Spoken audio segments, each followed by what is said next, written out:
It was the kick that stopped the nation. But who delivered it? Jonathan Thurston? Nope. Maybe Adam Goods? Nope. Bernard Foley, perhaps? Nope. It was the diminutive Holly Holm, who with one kick sent the reigning queen of UFC crashing to her first ever defeat and turned the entire competition on its ear.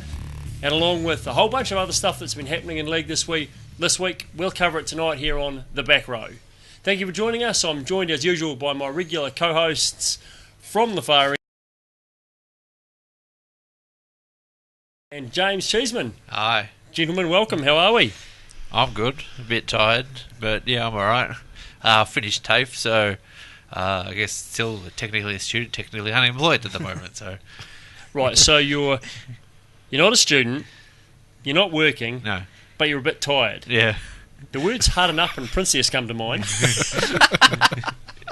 right, enough. Gentlemen, to the people at the end who actually work for a living, how's your week going? Yeah, pretty good. It's improved mine, obviously with the rain and that, so it's hitting to my busy season, the time I love to death, so yeah, good. Bring it all on, Mother Nature. More rain, please. Were you getting your wish if you were cutting lawns over in Perth this afternoon? They'll be doing well with the gardening people over there. Absolutely, especially with that heat. Jesus, it'd be growing insane over there. That's it. And Grant, how you doing, big fella? Yeah, not too bad. Just getting over the weekend. Had a work Christmas party on the weekend, so... Oh, how was that? Good work? Good yeah, it was night? good. Yeah. Yeah, had it at the Fox Hotel in South Bank. Nice spot there down on Melbourne Street. Yeah, up on the rooftop, so... Yeah, nice got bar to watch up there. the lightning and rain go around us, but... Stay dry? Good. Yeah, pretty dry. Well done. A bit wet walking there, but... Oh well. There's things you got to do, hey? Yep. Alright, let's get down to the serious business. I led with UFC 193, and I know at least a couple of people here in the room watched it. Big upset, guys. What are we thinking? Holly Holm all over Ronda Rousey in the second round. Ronda, I think, was a little too cocky from what I saw, and she fell into Holly's trap. She just kept... now, obviously, Holly Holm is a boxer and also a kickboxing champion, and she just fell into the trap. She kept charging at her, and it just favoured Holly from the get-go. From the way I saw it, Ronda probably had about 2 or 3 chances to put her in a submission move, but she looked like she was too busy trying to go for that KO. Yep. And it just, it kept favouring Holly, and in the end, there was the one shot she took at her where Holly ducked, Ronda fell down, and you could see the frustration from there on. So you thought, this is going to be the end of Ronda here, and she took that wild kick to the face, and she was gone. You could just see the new champion coming straight away. It was a magnificent kick, wasn't it? Followed up after a couple of lovely punches that sort of had Ronda staggering, and from there you just kind of felt it was all over, and in very quick succession it was all over. Yeah, she I think she took one early in the first round where it smacked her straight in the nose, and she just lit up, and she just started to slowly bleed, and she was starting to get frustrated, and it was in that period she had the chances to probably go for a submission move to really, but she just didn't take it. For some reason she was looking for the KO, and it backfired big time in the face. I guess it's a good lesson to all sports people, and it reminds us all you got to be humble and take your chances with when you're there, and not hunt for the glory, because clearly Ronda was looking for the big punch to end it in dramatic style, and she probably should have taken the submission, the less sexy finish to it, but taken it when she could. Yeah, it just proves she's not invincible, It doesn't matter how good you are, someone's always going to knock you off that pedestal. So now it's up to Ronda whether she's going to get back on that pedestal and take the title off Holly, or will Holly do it again and beat her in the next fight. Yeah, I think it's probably the best thing that could have happened to Ronda, really. Like, I watched the fight, I was disappointed. Paid my $49.95 for the main event, and was hoping to see a Ronda victory, but I think it's probably the best thing for her, because she's going to come out much stronger now. She'll know that she's not invincible. Yeah, mentally stronger, and and she'll get back up there. I was reading a thing on Facebook this morning from a post from Ronda on Twitter, and she said that she will be back. She's going to take a while, but she will be back, and she will take on Holly once again, so in the rematch. I mean, here's a question for all of you, and I don't know how much UFC you guys have watched. I haven't watched a lot. I know some of the names. You know Dana White, and you know Joe Rogan, you know some of the fighters, Mark Sylvia, and these sort of people. But I've got to say, until I got on the Ronda bandwagon, which kind of came, I have to say, after she made her movie debut, and I've kind of only discovered her since then. But that's what's brought me into UFC. That's what's captured my attention and brought me to the code, so to speak. Yep. Had you guys followed UFC prior to that? Had you known of it much before Ronda? Yeah, or everyone knows from a few weeks ago that I'm a big wrestling fan. So when Brock Lesnar went over, I've been a huge Lesnar fan for years, and to see him go into something like that, that's when it was really starting to grow and become bigger. And I love the style because it's not just one style. You got mixed martial arts people. You got judo, karate, kickboxing, boxing, jiu-jitsu. So they've got different styles, and it is quite exciting to watch. Some of the fights we watched on the weekend were really entertaining matches, and it's quality, brutal but entertaining. Yeah. That's it.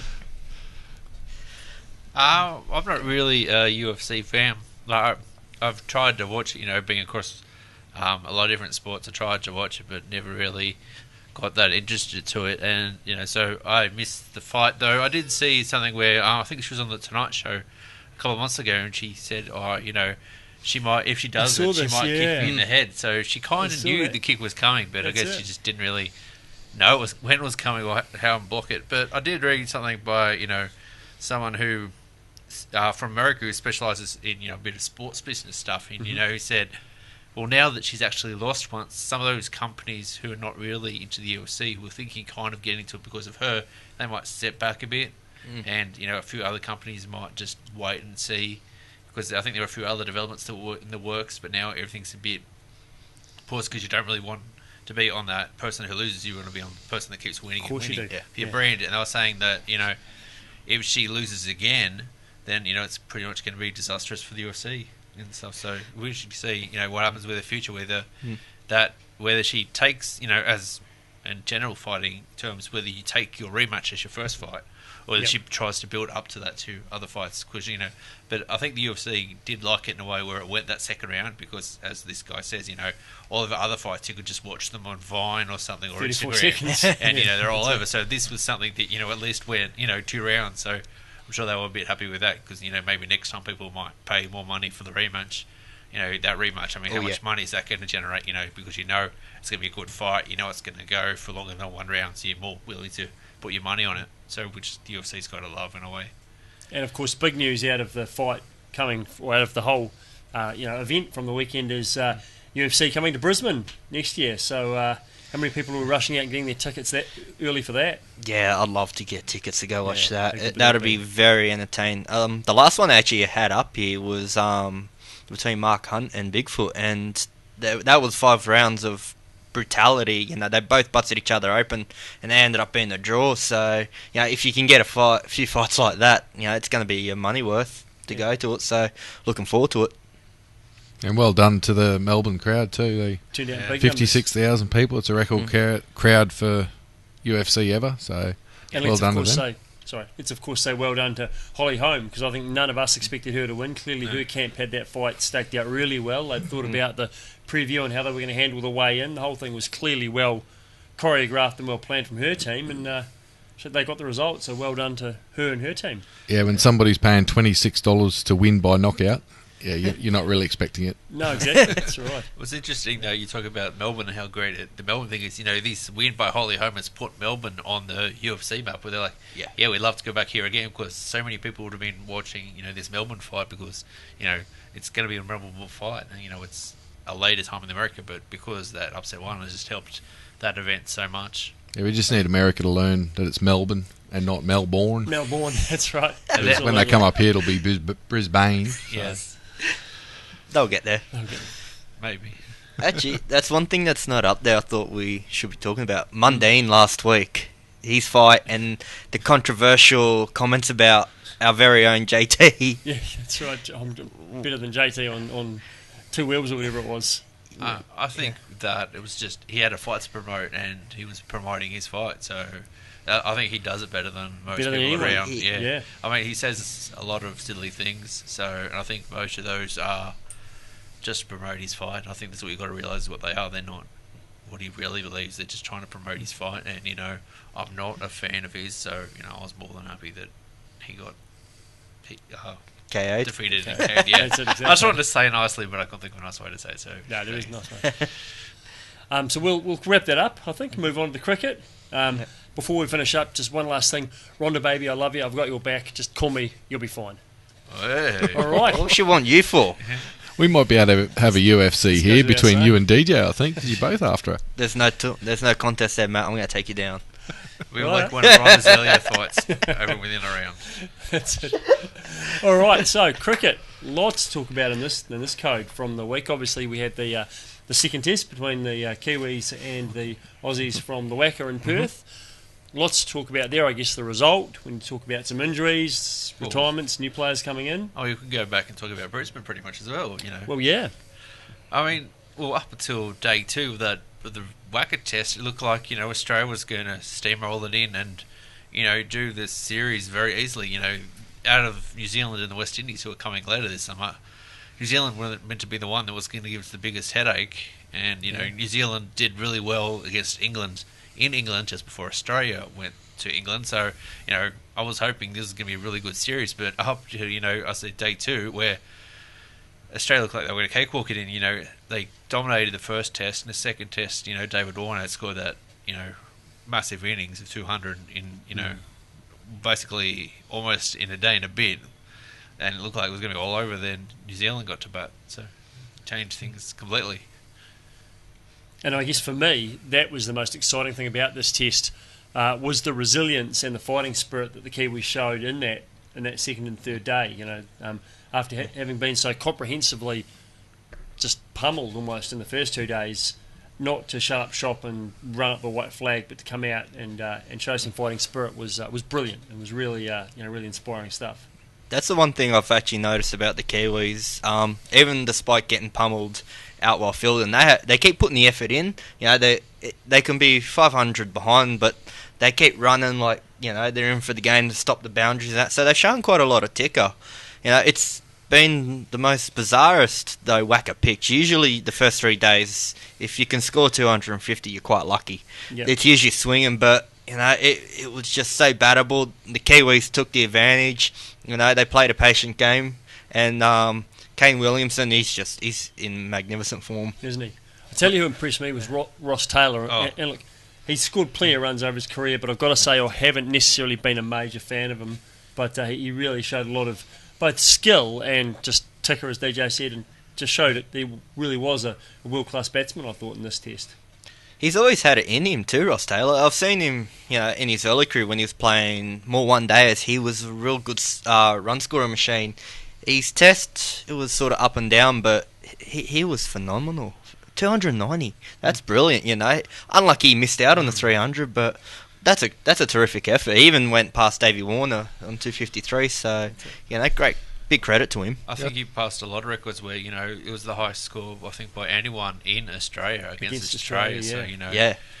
I mean, you think of all the quality batsmen that, have played cricket for other countries, and, to think that Ross Taylor's, now number one.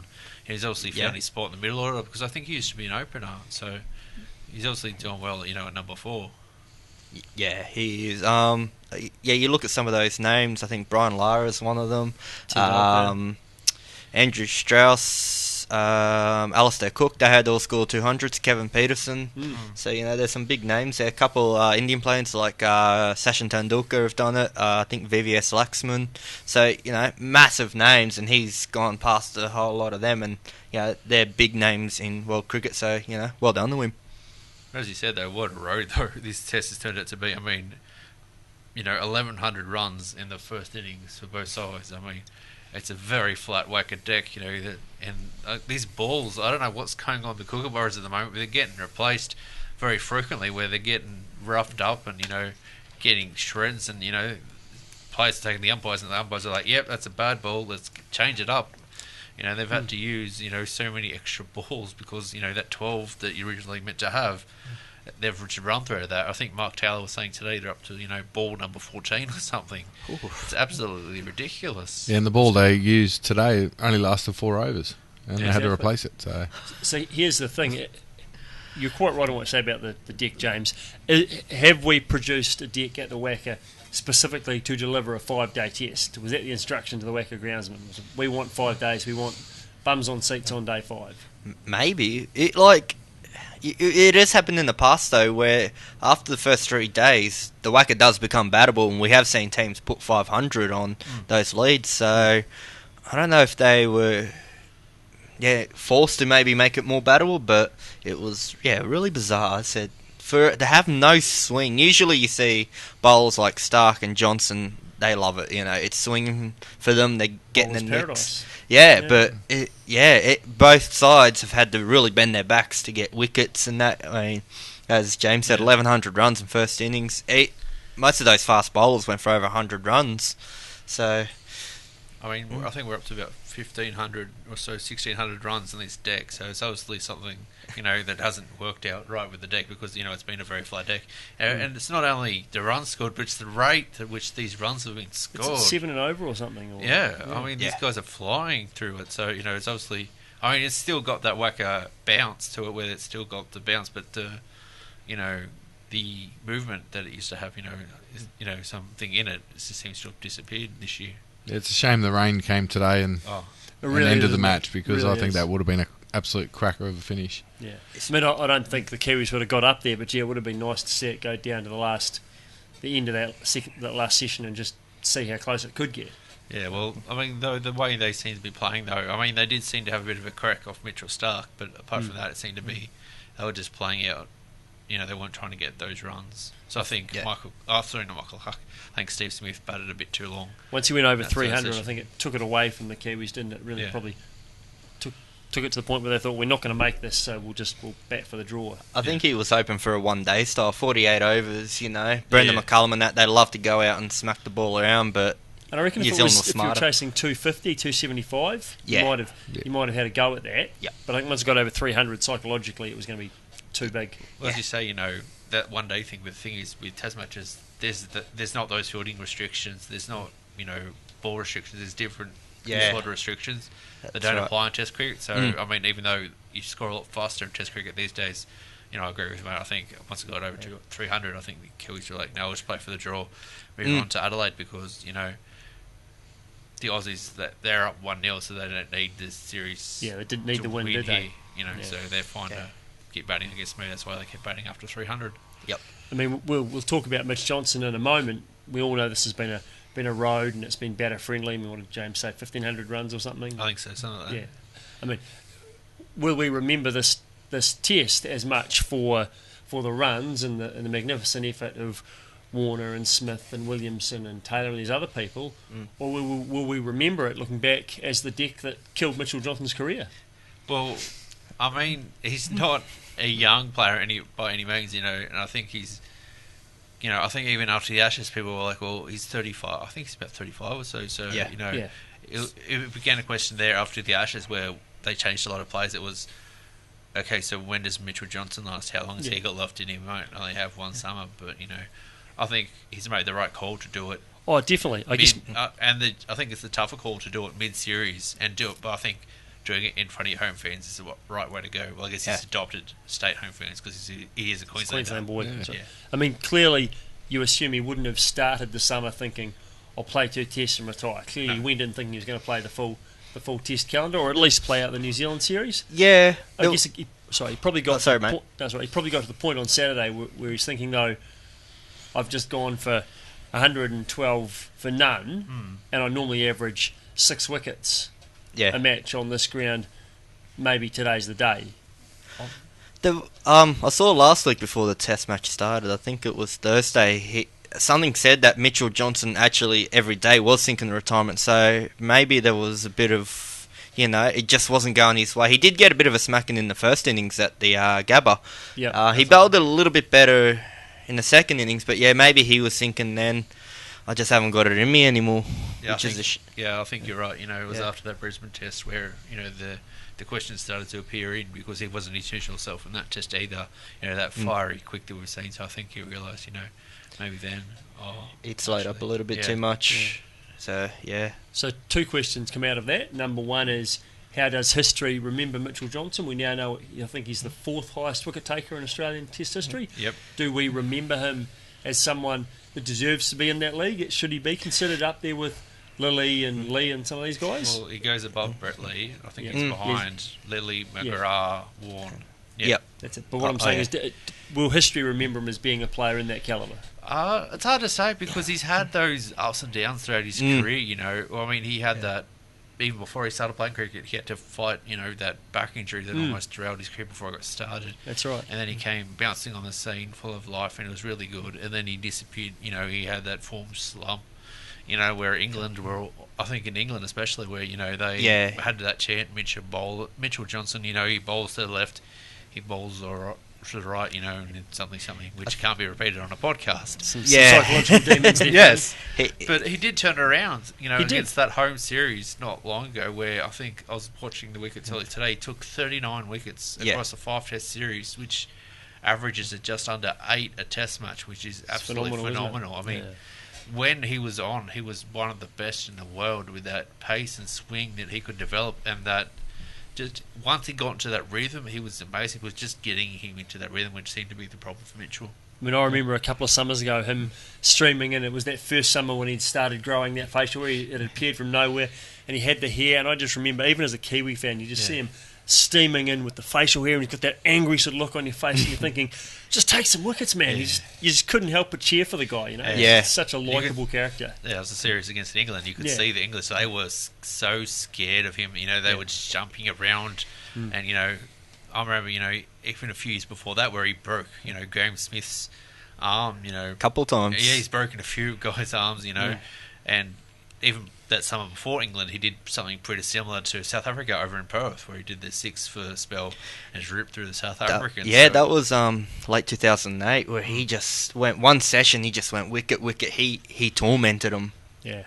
So Mitch Johnson, I thought he was lucky to get back into the side when he did, but I think when he made the move to Perth, he actually did quite a bit of work with Dennis Lilly. He really got him back into it, and then we saw him have that absolute brilliant summer against the Poms, and I've never seen him torment the side that well. No. And then he followed it up not too long after when they went over to South Africa. They had that 3-match series, and he did the exact same thing over there. He tormented. Right. Graham Smith was his bunny, and he kept getting him out. And I think he broke someone else's arm over there as well. From what yeah, he did, and I think the poor guy even copped a whack in the head too for his troubles. I mean, he was a phenomenal bowler, as I said, when he got it on. And, as he said, that Dennis Lee thing, I think Dennis Lee has been a big help in Mitchell's career, and there were times where Mitchell hadn't, worked under Dennis, and I think that's where his career struggled a bit, I mean, Mitchell Johnson as a teenager, Dennis Lee said he was going to be, the next big thing, or something like that. So, I mean, Dennis has been a fantastic mentor for Mitch, and I think that,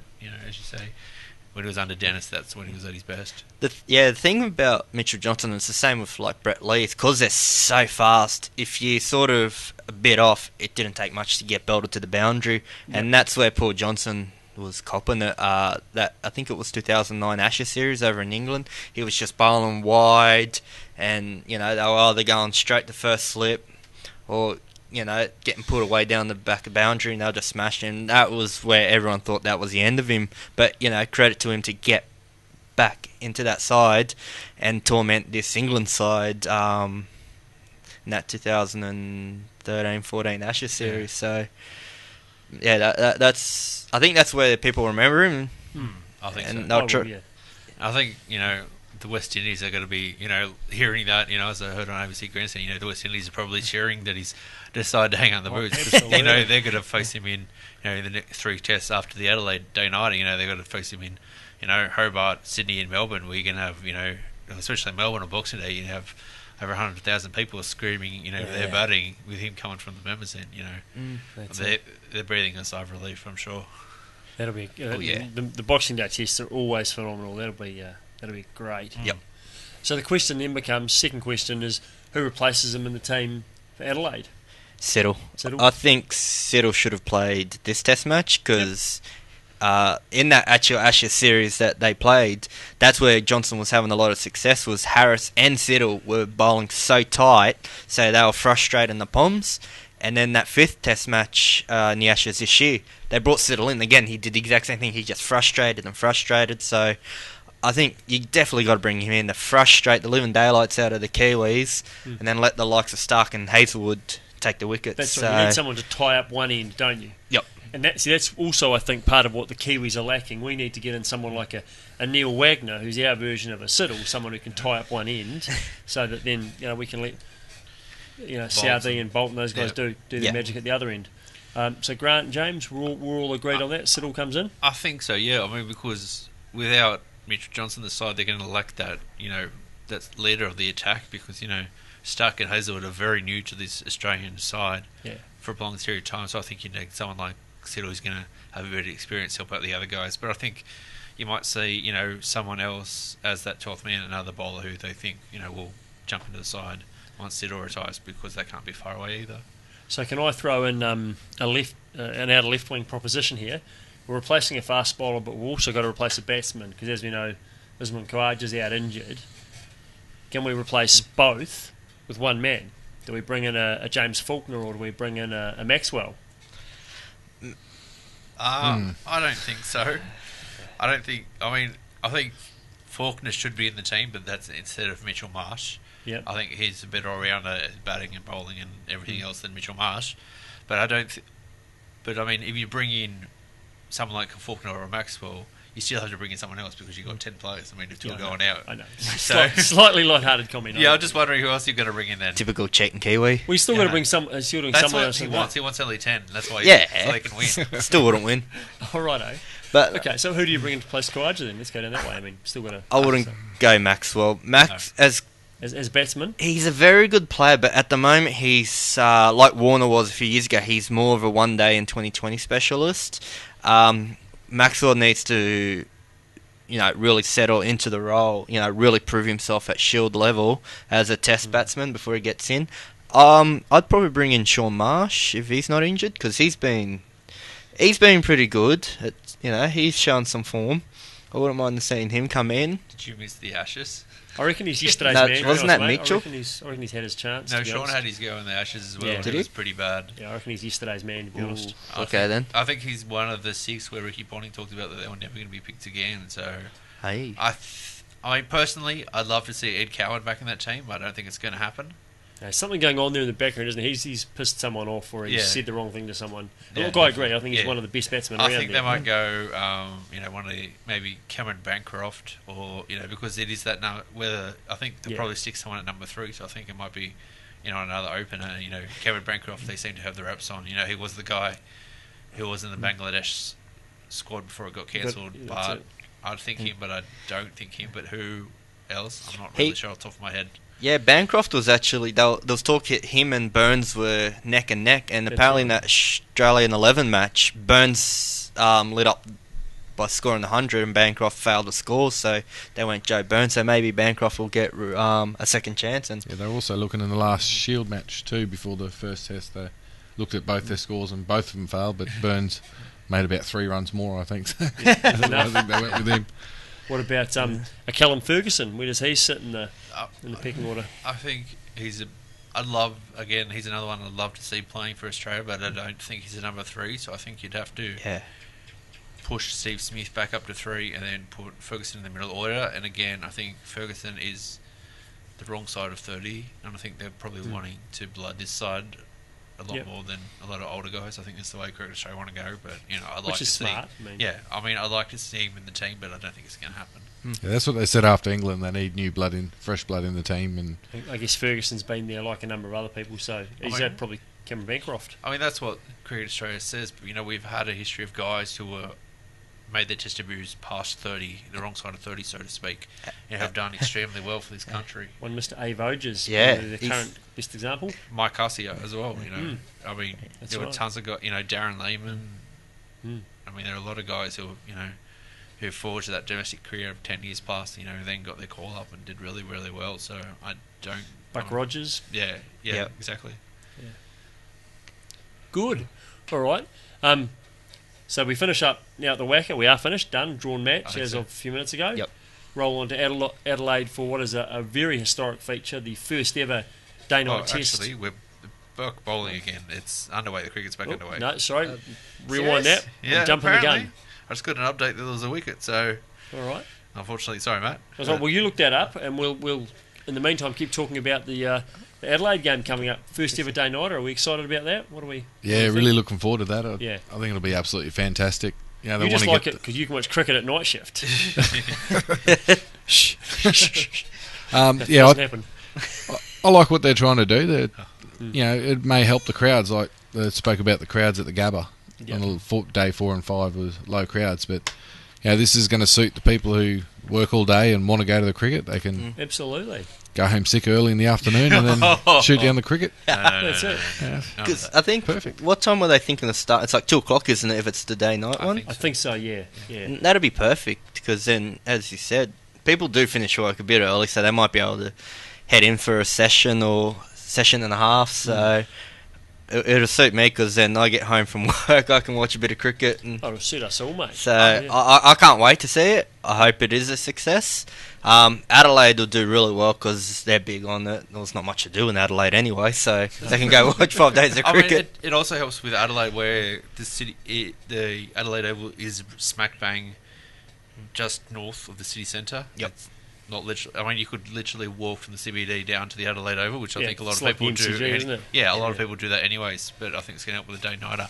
I mean, personally, I'm not a fan of day-night cricket. I mean, I think, anyways, where a city like Adelaide, Melbourne, Sydney, Perth with daylight, or not Perth because there's no daylight savings, but Perth you get it anyways, is you start, a couple of hours later, say, 11, 12, because it's still pretty light. Pretty light in at the other those- end. Yeah, Yeah. at the other end of those days. I don't That's right.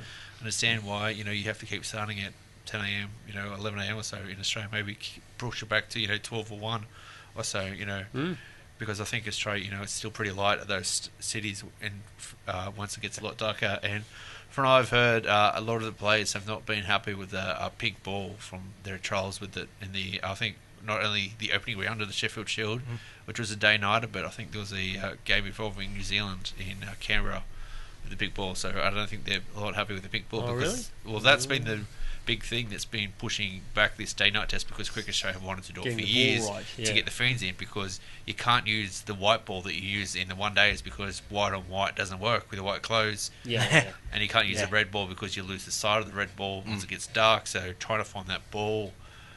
I mean, if you can find a ball, if you can invent a ball and you're out there, Fluorescent green. you'll make a ton of money.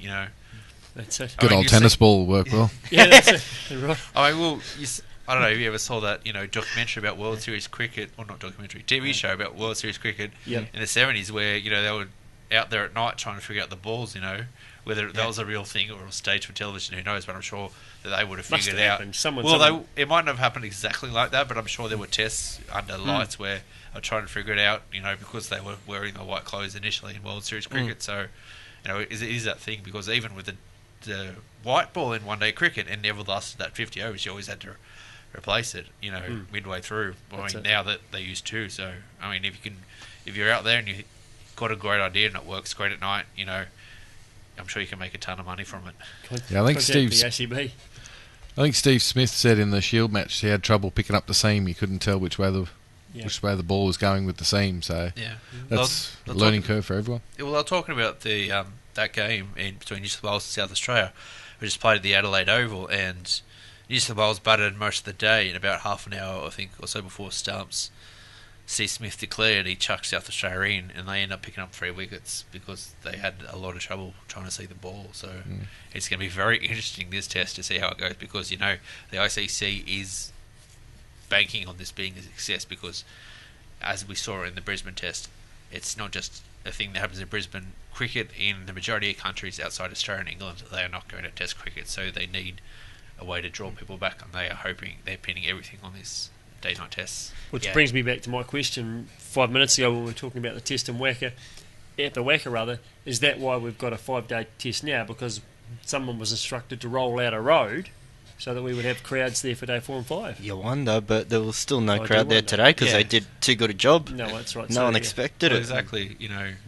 especially with your day 4 and day 5 is a Monday and Tuesday. I don't think Doesn't that's help the case either. where most Yeah. of the weekend, you know. That's right. Even yesterday afternoon, you looked at the crowd when Australia were batting again, and it was pretty much empty.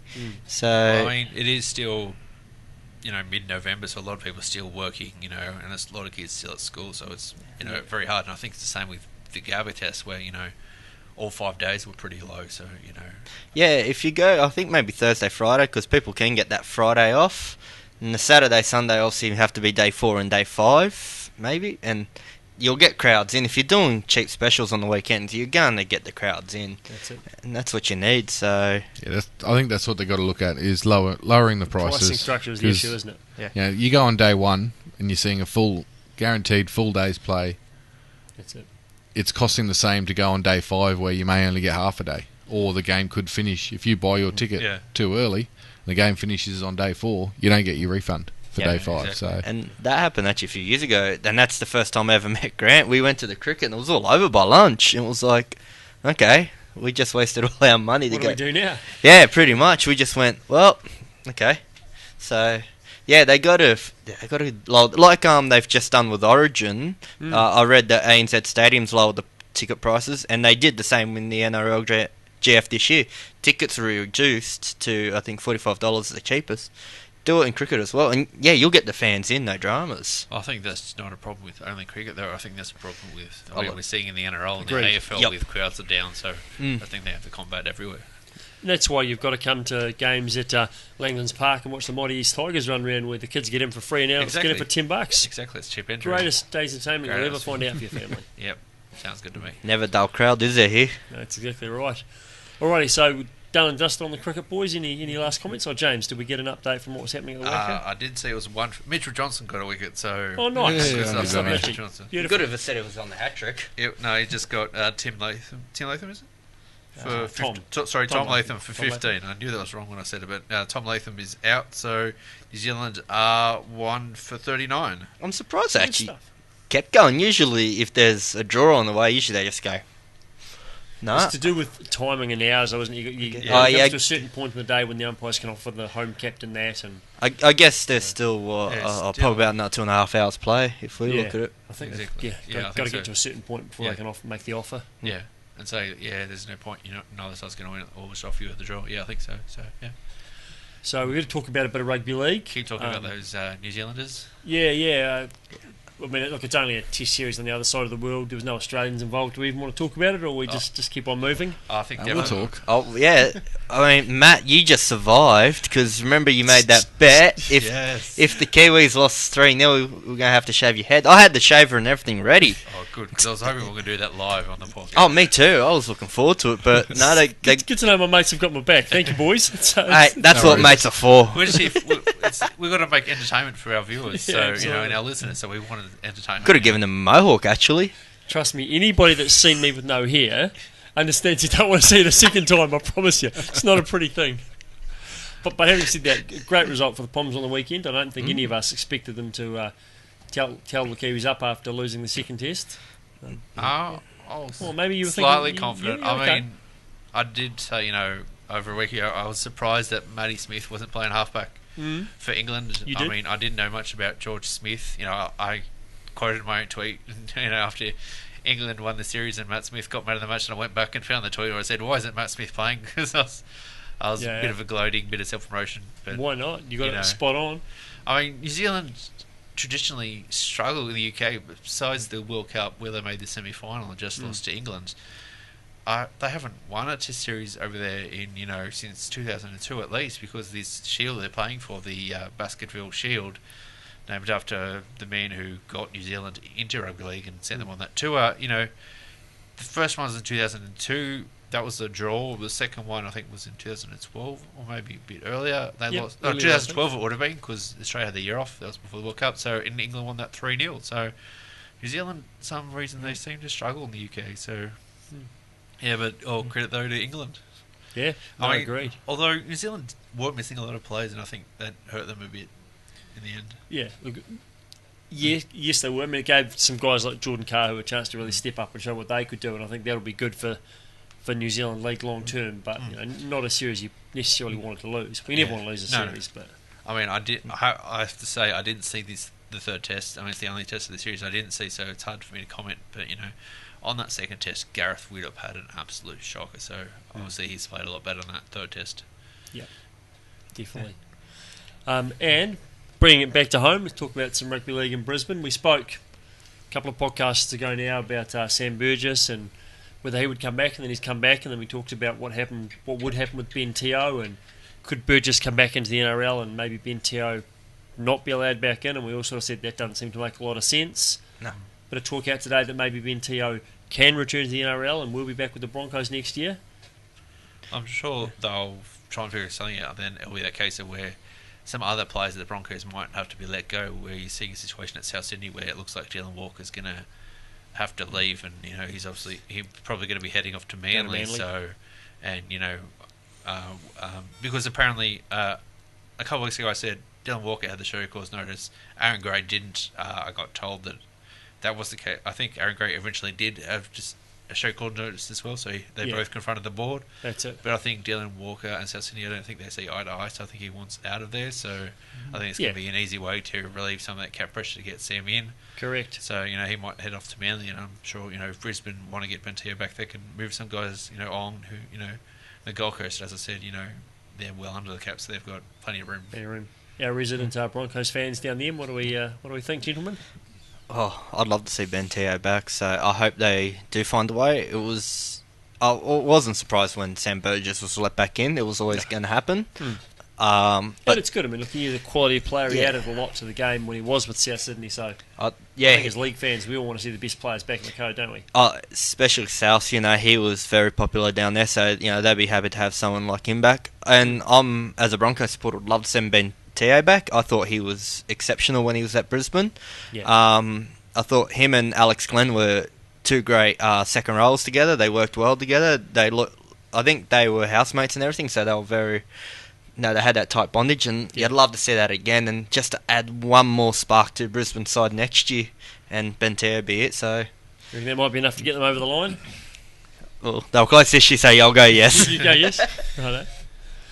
Yeah, look, I haven't heard too much about this Ben Teo, but I think it's good that they've seen sense, and if they're allowed Sammy Burgess back, then to let Ben Teo come back too, that'll be absolutely fantastic. Same cap, same rules. It's got to make it even across the board. You can't just allow one team to get whoever they want, and then the ones that have been a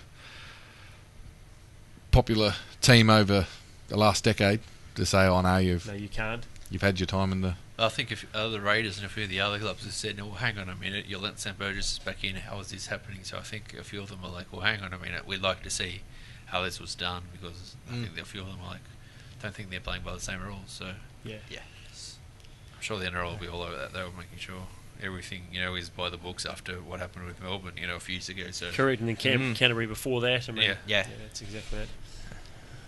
Living with the Broncos not long ago. Correct. And I think it probably does it, gentlemen. Any final comments before we wrap up the podcast this week? No, let's just hope this day night is a success. Yeah. And let's hope they get the 5 days and maybe make the pitch not so battable. It usually is anyway in Adelaide. The first few days are battable. Usually get some cracks onto it, and the spinners usually have their advantage. So day 4, day 5. Yeah, so let's pray for a really good test match. And on a personal note, I just want to say big happy birthday to one of our key listeners and one of the big Tigers supporters out there, and that's Jason Stanton. Jason had a birthday on the weekend, so happy birthday to Jason from all of the team at the BackROW. Yep. And he invited some of us down to his birthday party on Saturday night, so thank you for the invite, mate. And a big shout out to Nicky and Derek and the team at Cannon Hill Stars, who were very hospitable and looked after us on Saturday night. So thank you to them as well. Happy birthday, big fella Jace, one of our brothers, very passionate Tiger fan. Nicky and Derek, they do everything down at Cannon Hill. They're great people down there. Good, honest, salt of the earth league people, hey? Yeah, I love them to death. They're like family to me, and, they've made you feel at the club. They are very welcoming, and that's what we want down there. So if you ever come to our games next year, come down, say good day to them. They'll make you feel very welcome. When it's an East bye weekend and you can't come to a Tigers game, so you've got nowhere else to go, of course. Exactly. Or if they're travelling away, That's it. All right, that'll do us, folks. Thank you very much for for your viewership this week, and we'll see you again real soon. Stay safe and have a good week. Take care, guys. Thanks. See you guys. Bye.